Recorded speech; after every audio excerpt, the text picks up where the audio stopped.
Hey, everybody, welcome back from spring break. Hope you had a great, relaxing break, and now it's time to finish this year strong.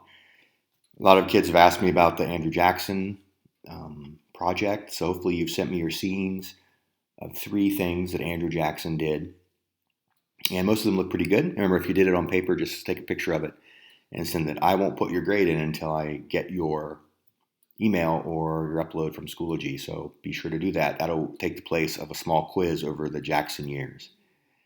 Now we're going to turn our attention to a time in American history that people refer to as the Manifest Destiny period. It seems kind of weird to say manifest destiny, just weird words for us. But basically, what it means is it was America's set future that we were going to spread out. So on this slide, which is a kind of a famous piece of art, that shows this idea of America moving west. It was our destiny. It was our set future. There was nothing that anyone could do to stop it. If you look at this piece of art, obviously the 50-foot woman, she represents America. And she's moving west, she's walking, but in the scene you see all kinds of folks, right? You see farmers, you see a stagecoach, you see a covered wagon, you see people on horseback right there in the foreground, but off in the background, you see one of the new inventions that came about in the 1840s, the steam engine locomotive. So that's going to change the history of America. Now, no longer do we need the canals or the national road, although those still will be used, but the railroad really changes everything. And even further in the background on this painting, you see steamships going up the river. So now that we have engines, now these are not like we would consider like the engine that's in your Honda Odyssey, but these are steam engines. So these are not internal combustions. They're not run on gasoline. They're fire and they heat water. And the water then turns as the water pressure is forced through and the steam is forced through pipes. It turns the wheels on these trains and on these steamships that you see off in the background to the right. But I also want you to make a note of what you see on the left-hand side of this painting.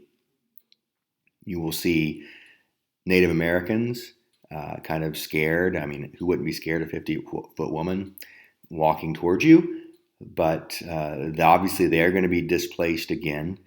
Now they keep being moved further west. They used to be in Oklahoma, and many of them will remain there. But the Indians, Native Americans, are going to lose their land as America spreads. You'll see in the upper right, like the Rocky Mountains, the darkness. The sun hasn't reached there yet, right? The sun rises in the east and would then set in the west. So it might be light, say in New York, but it's not quite light in California when the sun comes up. Also, you'll notice that this big lady of America is carrying a wire. Right? That's not electricity. We don't really have electricity yet. She's carrying the telegraph wire. So you've probably heard of Samuel Morse. Well, in 1844, he invents Morse code, and they're able to communicate over long distances with a series of electric impulses. A few clicks and dots or taps equaled a certain letter of the alphabet, and you could spell things out using electrical signals. And so that also is going to change. It's going to make communication across vast distances possible really quickly. No need for a horseback rider anymore to deliver mail. These cables, these wires that will be run across the Great Plains into California will really change everything. So I want you to think about manifest destiny in America spreading out this week. That's kind of the big theme. The first place we're going to start with America spreading out is in Texas. So I don't know if you've been to Texas, but everything is a little bit different in Texas. They tend to think of themselves as a little bit different state than most, and that's because they are a little different. Texas, the story of Texas is one that most people should know, because even though you don't live in Texas, they are an interesting part of our country, because Texas was its own country for about 9 years before it joined the United States.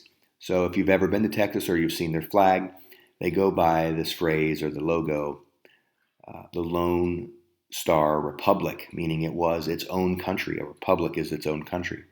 So For about 9 years, Texas existed on its own. So let's take a few moments and talk about how Texas came to be.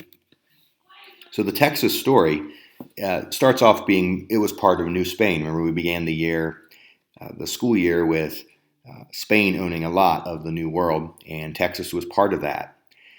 And in fact, Spain wanted settlers to move into this region. They often gave away land so that people from the United States would move to the Spanish territory. Stephen Austin, as in like Austin, Texas, the capital, he came with a group of others, a small group, in the early 1820s. And when they got there, about that time, Mexico, which was a part of, running this, they ran Texas. Texas was a part of Mexico, which was owned by Spain, wanted its independence in 1821.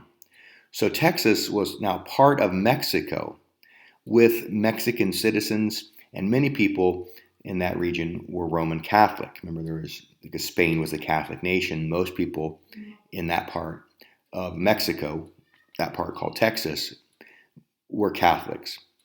But there was a lot of tension between the American settlers and those people living in Texas who were Mexican. So imagine Mexico owns Texas, which is really owned by Spain. One of the big issues was that when the Americans came, they wanted to bring their slaves, and Mexico did not allow slavery. So there was that issue. There was also the issue of that people came from the United States. Most of them were Protestants. They were Christians, but they were not part of the Roman Catholic Church. They didn't want to deal with the Pope. They didn't want to follow the rules of the Catholic Church. So when they brought their Protestant ways, their Protestant slave-owning ways to Mexico, this part of Mexico called Texas, it caused a lot of problems. So Stephen Austin tries to calm things down between these settlers and the Mexican government. And the Mexican president, his name was Santa Anna. So President Santa Anna is really not a big fan of a lot of these American ways. So slavery and Protestantism, meaning they're not part of the Catholic Church. So many people in this Texas region of Mexico, I hope you're hearing me say this correctly, right? Texas was part of Mexico. Texas decided to declare independence in 1836. So much like the United States or the 13 colonies was part of the British Empire, and we declared independence, so Texas, as a part of Mexico, decides to declare independence in 1836. They had a very small army, but they did have a very good commander. Sam Houston was the commander of their army, as in Houston, Texas, right? So Sam Houston would be to Texas as George Washington was to the United States or the 13 colonies during our country's revolution. So Texas decides to declare independence, have a small army, and put Sam Houston in charge. So now this part of Mexico is breaking away. And so when we think about probably the most famous part of Texas history would be the Battle of the Alamo. Raise your hand if you've been to the Alamo. Who's raising their hand at home right now? Okay, good job. So if you've ever been to San Antonio, the most visited place in Texas is this old church mission building, kind of a fort church mix.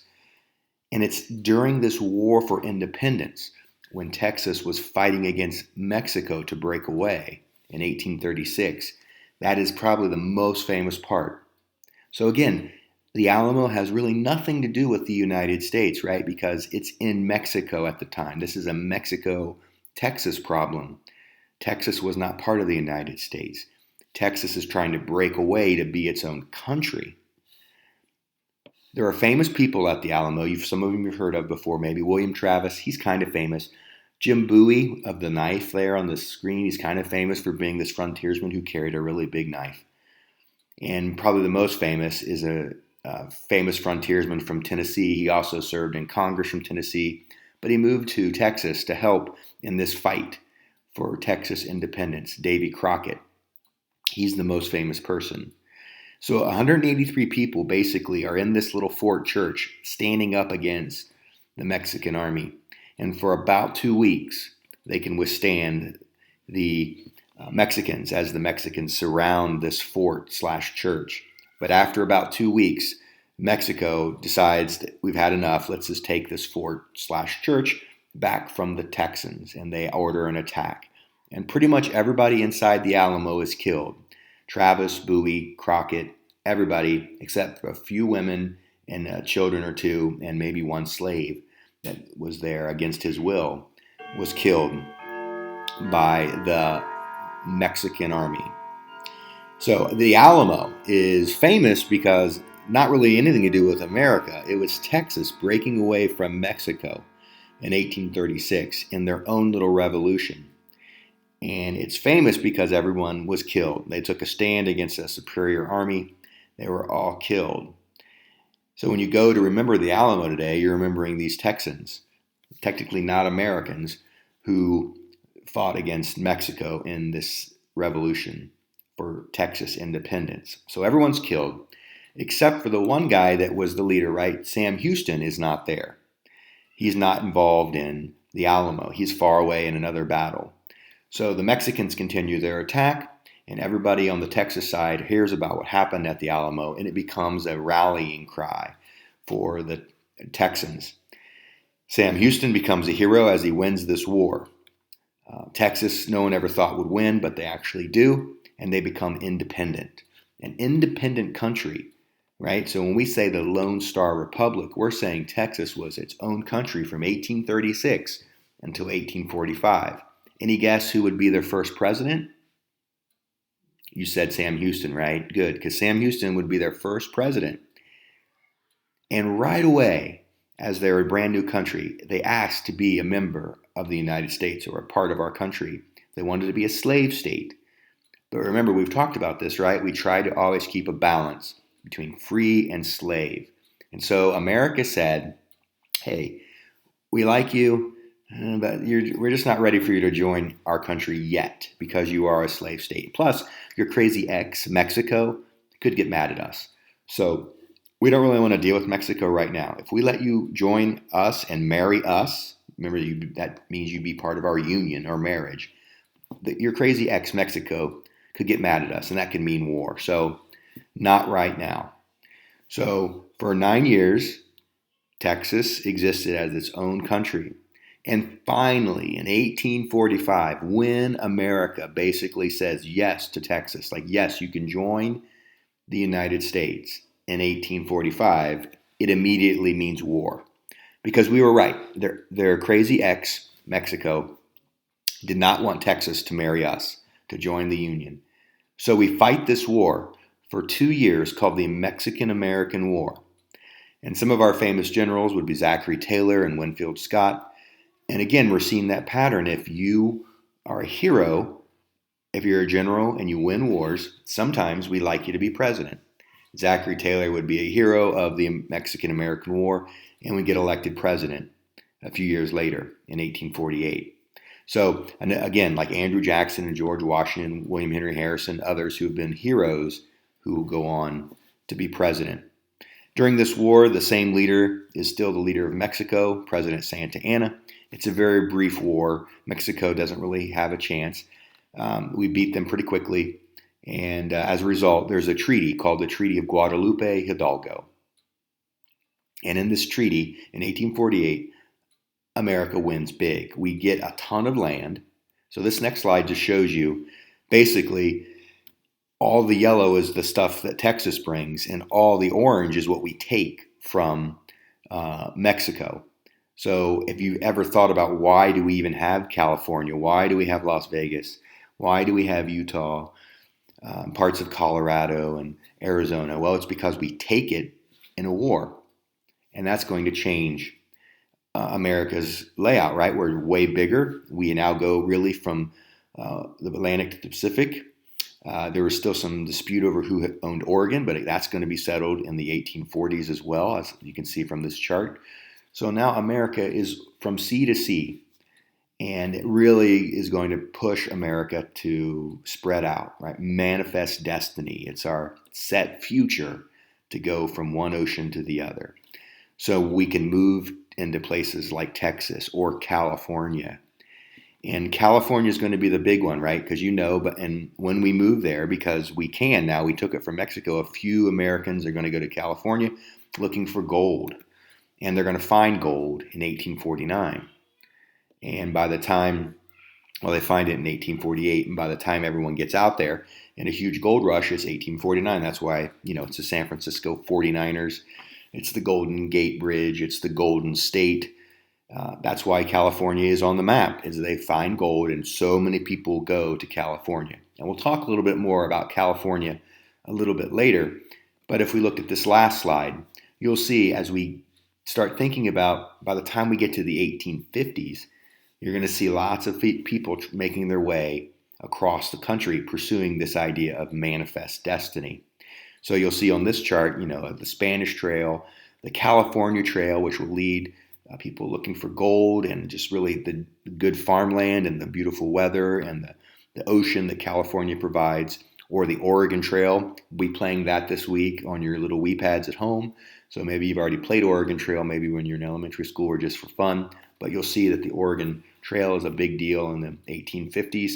People start moving west because now we can. We own it all. And we've taken it from the Mexican government. We've got it through treaty from the British government as far as Oregon goes, and America is starting to fill in. So there's really no assignments per se with this, but I do want you to think about the Alamo and that whole Texas story. So I've posted a link to the final battle of the Alamo. Remember, the Alamo was about a 2-week standoff where the Texans were inside this church/fort, and after about 2 weeks, the Mexicans under General and President Santa Anna basically attack the fort church and kill everyone inside except for a few people. This is from the 1960s movie with John Wayne. Ask your parents about who John Wayne was. He plays Davy Crockett in this. Again, this is an older movie, but I think you'll like it because this is back before we had computers. So all these soldiers, they're real soldiers.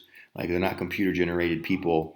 These are real people marching. So they needed thousands and thousands of people, hundreds of horses. When you see a horse fall down, that's not a computer horse. That's a real horse. This is back when movies were a little bit more, I guess you'd say, allowed to do different things with people and animals. So it's not like something you'd probably go see today, but it's only about 6 minutes. I think you'll enjoy seeing basically what the last moments of the Alamo would have been like before the Americans, before the Texans, right? Because they're not really Americans yet. Before the Texans go on to win the revolution and become their own country. It's not until 1845, 10 years later almost, that they join the United States.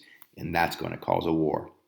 So if you have any questions, email me. Also, I'll be setting up maybe a time probably on Tuesday where we can chat on a Schoology conference.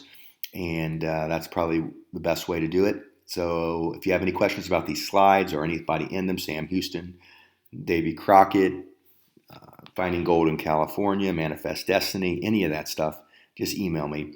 Also look for any other videos I might post on the YouTube channel. But watch the slideshow probably twice, get it in your brain, learn it, remember it forever, and watch the Alamo video. And yeah, if you want to write some notes about the Alamo video on a card, send it to me. It's probably worth an extra credit point or two. Just let me know.